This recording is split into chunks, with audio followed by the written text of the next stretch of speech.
روباه مکار.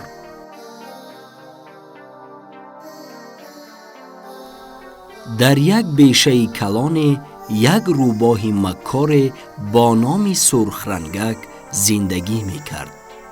وی از همه سرخ رنگ، از همه پخماقک و بشبه از همه روباهان گرد و اطراف داناتر بود.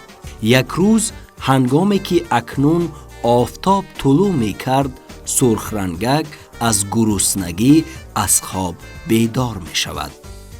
وی به قرار می آید که وقتی جستن خوراک نهاری رسیده است. روباهک با امید یافتن یگان خوراک با مزه به راهی که به سوی دیه می برد روانه می شود. به دیه آمدن زمان می بیند که خروس مغرورانه بالهایش را افشانیده قدم می زند.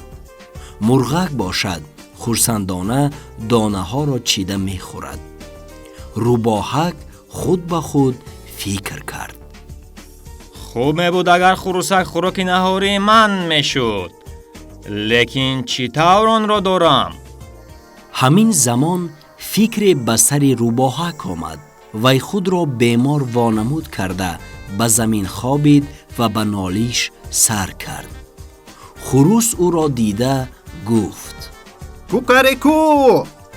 کی در روی زمین خوابیده نالیش میکند؟ اوی، آخر این روباهک است. به تو چی شد؟ روباهک با آوازی پست به خروسک جواب داد: اوه خروس بای، احوالم تماما بد است. شکمم سخت درد میکند.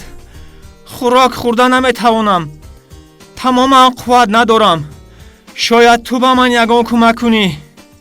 خروس هرچند مغرور بود ولی قلبی خیلی هم مهربانی داشت. دلش به روباهک سوخت و وی مرغ‌ها را به یاری جیغ زد: ای مرغک ها، اینجا بیایید. به روباهک یاری رساندن در کار. مرغ‌ها دویده آمده در گرد روباهک جمع شدند. به مصلحت دهی شروع نمودند. چی باید کرد؟ یک مرغ مصلحت داد که آب آوردن لازم. دیگری باشد گفت که غله‌دانه لازم است. آنها فکر کردند که به این واسطه می توانند به روباهک یاری خود را رسانند.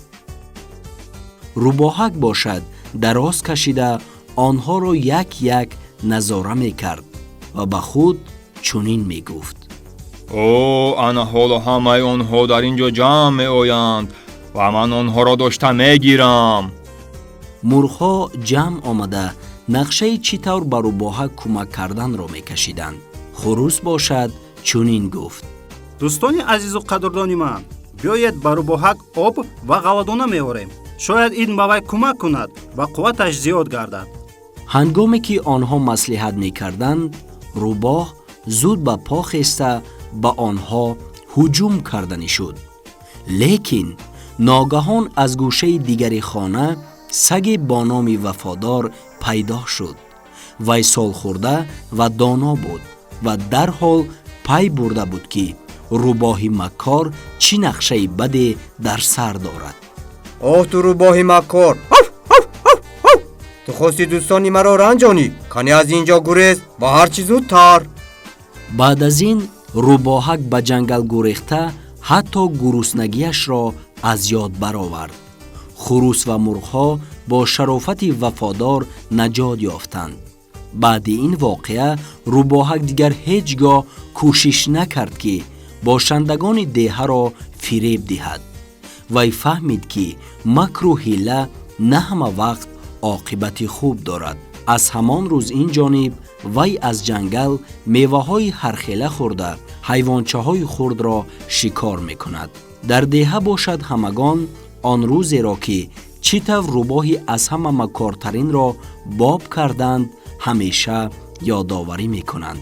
آنها چون هر وقت با همدیگر خوش و خرسندانه زندگی کرده همیشه یکدیگر را در لحظه‌های دشوار دستگیری می‌کنند.